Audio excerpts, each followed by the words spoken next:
Hello friends, स्वागत है आपका मेरे यूट्यूब चैनल में। आज हम नारी सशक्तिकरण के ऊपर निबंध कैसे लिखना है ये आपको इस वीडियो में बताने वाले हैं, जो कि आपके सभी परीक्षाओं में पूछे जाते हैं। ये बहुत ही इम्पोर्टेंट टॉपिक है, तो इसके ऊपर जो परीक्षाओं में निबंध जो है लिखने को आता है, तो आपको इसको ध्यान से समझना है। तो चलिए पढ़ना शुरू करते हैं, वीडियो शुरू करते हैं। चैनल को सब्सक्राइब कीजिएगा, अपने दोस्तों को शेयर कीजिएगा। वीडियो को आपको अंत तक देखते रहना ताकि सारी चीज़ें बहुत अच्छे से समझ में आ सके। तो सबसे पहले आपको क्या लिखना होता है? सबसे पहले आपको रूपरेखा लिखना होता है। जो जो पॉइंट आप जो है अपने निबंध में लिखने वाले हैं उन सबको जो है रूपरेखा करके लिखना होता है, ताकि जो जांच करता है वो अच्छे से इसको समझ जाते हैं। तो पहले में आप लिखेंगे प्रस्तावना, फिर हमने जो पॉइंट लिए उनको आपको यहाँ पर लिखना है। नारी सशक्तिकरण का अर्थ और महत्व, फिर है नारी सशक्तिकरण की आवश्यकता, उसके बाद है नारी सशक्तिकरण के आयाम, उसके बाद बाधाएं और चुनौतियां, समाधान और अंतिम में होते हैं उपसंहार या निष्कर्ष। तो इस तरह से आपको जो है रूपरेखा बना करके सभी पॉइंट को लिखना होता है। उसके बाद आपको एक एक करके सभी को अच्छे से समझाना पड़ता है। तो चलिए अब जो है प्रस्तावना इसका देखते हैं, और आपको इसको जो है समझते जाना है ताकि आप अपने मन से, अपने खुद से भी इसको अच्छे से बना सके। चलिए प्रस्तावना देखते हैं। नारी समाज का आधा हिस्सा है और इसके बिना किसी राष्ट्र के पूर्ण विकास जो है असंभव है। कोई भी राष्ट्र हो गया, कोई भी समाज हो गया, वो जो है नारी समाज के बिना क्या है? अधूरा है, असंभव है। नारी सशक्तिकरण का अर्थ क्या होता है? महिलाओं को सामाजिक, आर्थिक, राजनैतिक, शैक्षिक और व्यक्तिगत अधिकारों से सशक्त बनाना। सबसे पहले नारी सशक्तिकरण का अर्थ यहाँ पर आपको समझना है। तो इसका अर्थ क्या होता है कि महिलाएं हैं उनको जो है सामाजिक, आर्थिक, राजनीतिक, व्यक्तिगत अधिकारों से उनको जो है सशक्त बनाना, यही जो है नारी सशक्तिकरण का अर्थ होता है। आधुनिक युग में जो है नारी की भूमिका केवल परिवार तक सीमित नहीं रही, बल्कि वह समाज और राष्ट्र के निर्माण में भी निर्णायक भूमिका निभा रही है। तो आज के समय में हम देख सकते हैं जो नारी है उनकी भूमिका केवल जो है परिवार तक सीमित ही नहीं है, वे जो है आगे निकल करके समाज और राष्ट्र के निर्माण में अपनी जो महत्वपूर्ण भूमिका है वो निभा रही है।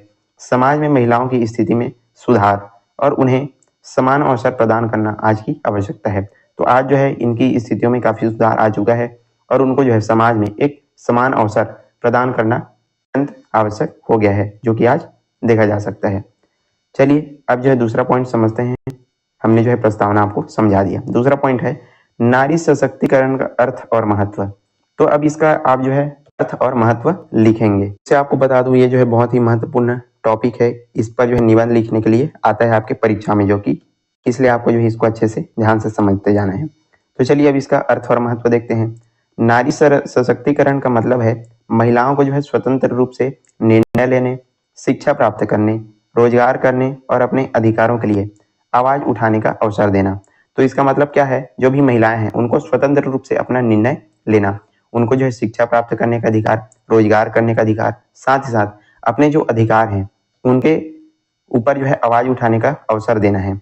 यह केवल महिला का अधिकार नहीं बल्कि समाज के विकास का भी माध्यम है।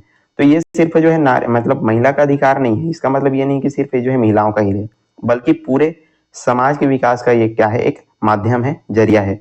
एक सशक्त महिला न केवल अपने परिवार को बल्कि पूरे समाज को सकारात्मक दिशा में आगे बढ़ा सकती है।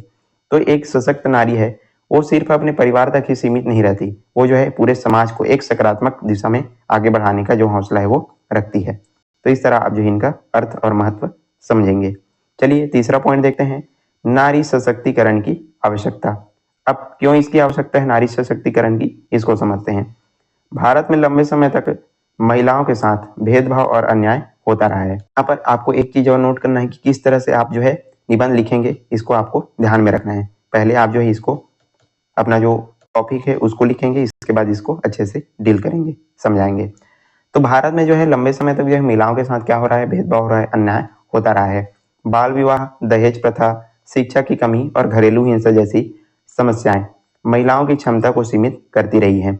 और महिलाएं सशक्त होंगी तो केवल अपने परिवार का ही नहीं बल्कि समाज और राष्ट्र का भी विकास कर सकती हैं। तो नारी सशक्तिकरण की आवश्यकता क्यों है, इसको समझते हैं। तो बहुत समय तक इनको जो है बाल विवाह, दहेज प्रथा, शिक्षा की कमी, साथ ही साथ जो घरेलू हिंसा है, इनका शिकार जो है महिलाएं होती रही है। और इसके कारण से जो है महिलाओं की क्षमता को यहाँ पर क्या क्या दिया गया है? सीमित कर दिया गया है। लेकिन यदि महिलाएं सशक्त होगी तो अपने परिवार के साथ साथ जो है पूरे राष्ट्र, पूरे समाज का भी विकास कर सकती हैं। महिला सशक्तिकरण से लैंगिक समानता, शिक्षा का विस्तार, स्वास्थ्य सुधार और आर्थिक विकास सुनिश्चित होता है। तो इसी कारण से, इन सभी चीजों के कारण से, शिक्षा के विस्तार, स्वास्थ्य सुधार, आर्थिक विकास, इन सब के लिए जो है नारी सशक्तिकरण की हमको आवश्यकता देखने को मिलती है। चलिए अगला पॉइंट देखते हैं, नारी सशक्तिकरण के आयाम। अब कौन कौन से आयाम हैं नारी सशक्तिकरण के, इनको हम समझते हैं। इससे पहले यदि वीडियो पसंद आ रहा है तो लाइक करना है और चैनल पर नए हैं तो जरूर सब्सक्राइब कर दीजिएगा ताकि हमको मोटिवेशन मिलता रहे। चलिए पहला देखते हैं, शैक्षिक सशक्तिकरण। अब ये जो है आयाम है नारी सशक्तिकरण के, तो एक एक करके यहाँ पर हमको समझना है। शैक्षिक सशक्तिकरण, ये छोटे छोटे टॉपिक हैं जिनको आपको लिखना है अपने परीक्षा में। शिक्षा से महिलाओं में जागरूकता, आत्मविश्वास और निर्णय लेने की क्षमता आती है। सरकार ने जो है बेटी बचाओ बेटी पढ़ाओ जैसी योजनाओं के माध्यम से शिक्षा में बढ़ावा दिया है। तो शैक्षिक रूप से इनको क्या किया जा रहा है, सशक्त किया जा रहा है। इसके लिए जो है सरकार ने बेटी बचाओ बेटी पढ़ाओ जैसी योजना चालू किया है। इसके माध्यम से जो है शिक्षा में बढ़ावा दिया जा रहा है, महिलाओं को जो है जागरूक, आत्मविश्वास बनाया जा रहा है शैक्षिक सशक्तिकरण के माध्यम से। दूसरा आप लिख सकते हैं आर्थिक सशक्तिकरण। तो इसमें जो है महिलाओं के लिए रोजगार, उद्यमिता और वित्तीय स्वतंत्रता जरूरी है। स्वयं सहायता समूह, मुद्रा योजना, स्टार्टअप अवसर महिलाओं को आर्थिक रूप से सशक्त बनाते हैं।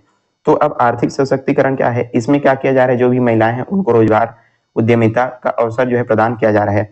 स्वयं सहायता समूह जो है, मुद्रा योजना, स्टार्टअप, इन पर जो है आर्थिक रूप से सभी महिलाओं को सशक्त बनाया जा रहा है।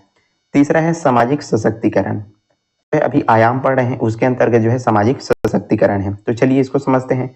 महिलाओं को समाज में समान अधिकार और सम्मान मिलना चाहिए।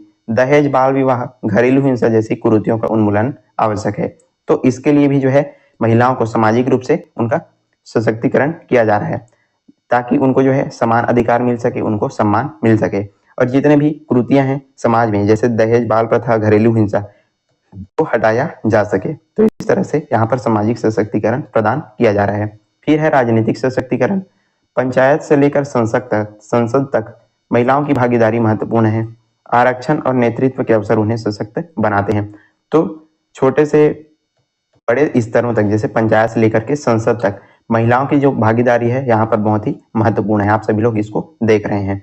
आरक्षण और नेतृत्व के अवसर उनको जो है सशक्त बना रहे हैं। तो राजनीतिक सशक्तिकरण यहाँ पर उनको दिया जा रहा है। उसके बाद है तकनीकी सशक्तिकरण।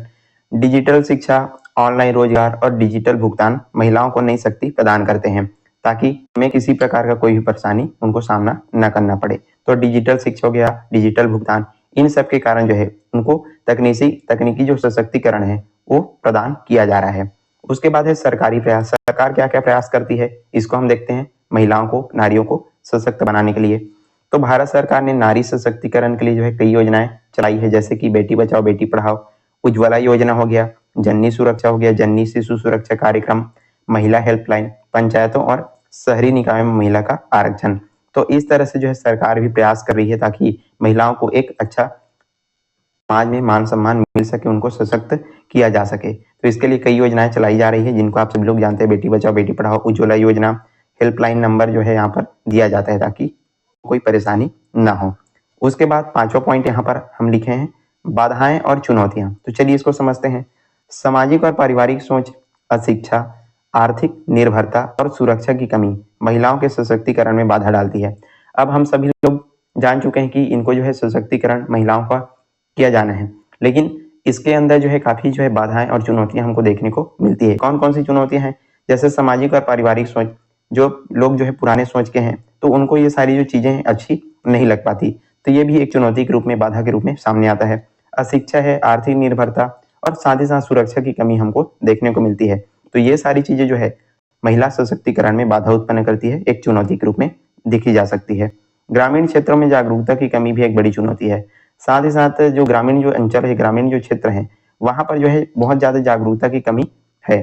तो ये भी एक बहुत बड़ी चुनौती, एक बहुत बड़ी बाधा के रूप यहाँ पर सामने निकल करके आता है। इसका समाधान देखते हैं, कैसे हम इसका समाधान कर सकते हैं, कैसे हम नारियों को अधिक से अधिक उनको सशक्त बना सकते हैं। तो महिलाओं को गुणवत्तापूर्ण शिक्षा, रोजगार और कौशल प्रशिक्षण देना आवश्यक है, तभी हम उनको काफी अच्छे तरीके से, अधिक से अधिक महिलाएं हैं उनको हम सशक्त कर सकते हैं। इसके लिए हमको जो है उनको महत्वपूर्ण जो गुणवत्तापूर्ण जो शिक्षा है वो प्रदान करना चाहिए। रोजगार और कौशल प्रशिक्षण देना अति आवश्यक है। समाज और परिवार दोनों स्तरों पर लैंगिक समानता की जो भावना है उसको विकसित करनी चाहिए। जो पुराने जो सोच है उनको हमको अब हटा करके पारिवारिक और सामाजिक स्तर पर दोनों पर हमको जो है समानता की जो भावना है उनको विकसित करना अत्यंत आवश्यक है, जागरूक करना बहुत आवश्यक है। कानूनों और प्रभावी कार्यान्वयन और सुरक्षा वातावरण तैयार करना भी महत्वपूर्ण है ताकि उनको काफी बहुत अच्छे तरीके से सशक्त बनाया जा सके। अब फिर यहाँ पर है अंतिम बिंदु उपसंहार, इसको निष्कर्ष भी आप लिख सकते हैं। तो नारी सशक्तिकरण केवल महिलाओं का नहीं बल्कि पूरे समाज और राष्ट्र का विकास सुनिश्चित करता है। तो ये जो चीज है सिर्फ महिलाओं के लिए नहीं है बल्कि पूरे राष्ट्र, पूरे हमारे समाज के लिए बहुत ही आवश्यक है। जब महिलाएं शिक्षित, स्वावलंबी और सम्मानित होती है तभी देश वास्तव अर्थ में क्या करता है, विकास करता है। महिलाओं का सम्मान होगा जब वो जो है शिक्षित होंगी, सम्मानित होंगी, तभी देश का जो है वास्तविक अर्थों में विकास संभव हो पाएगा।